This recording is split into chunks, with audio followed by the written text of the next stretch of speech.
தச்சநல்லூரில் கோவில் ஆக்கிரமிப்பு கடைகள் இடித்து அகற்றம் 1 கோடி மதிப்புள்ள நிலம் மீட்பு. நெல்லை அடுத்த தச்சநல்லூரில் மதுரை சாலையில் வரம் தரும் பெருமாள் கோவில் உள்ளது. இந்த கோவிலுக்கு சொந்தமான சுமார் 1300 சதுரடி நிலத்தை 3 பேர் ஆக்கிரமித்து அங்கு கடைகளை கட்டி நடத்தி வருவதாக புகார் எழுந்தது. இந்த நிலையில் கோவில் நிலத்தை மீட்கும் பொருட்டு இந்து சமய அறநிலையத்துறை சார்பில் அவர்களுக்கு நோட்டீஸ் வழங்கப்பட்டது. ஆனாலும் அவர்கள் ஆக்கிரமிப்புகளை அகற்ற முன்வரவில்லை. இதனையடுத்து இந்து சமய அறநிலையத்துறை இணை ஆணையர் கவிதா பிரியதர்ஷினி உத்தரவின் பேரில் அதிகாரிகள் ஆக்கிரமிப்புகளை அகற்றும் நடவடிக்கையை தொடங்கினர்.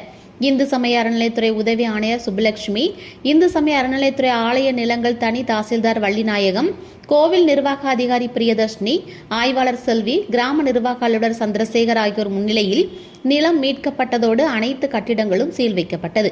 இதனை முன்னிட்டு தச்சநல்லூர் போலீஸ் இன்ஸ்பெக்டர் தில்லை நாகராஜன் தலைமையில் போலீசார் அங்கு பாதுகாப்பு பணியில் ஈடுபட்டிருந்தனர். மீட்கப்பட்ட நிலத்தின் மதிப்பு 1 கோடி என அதிகாரிகள் தெரிவித்தனர்.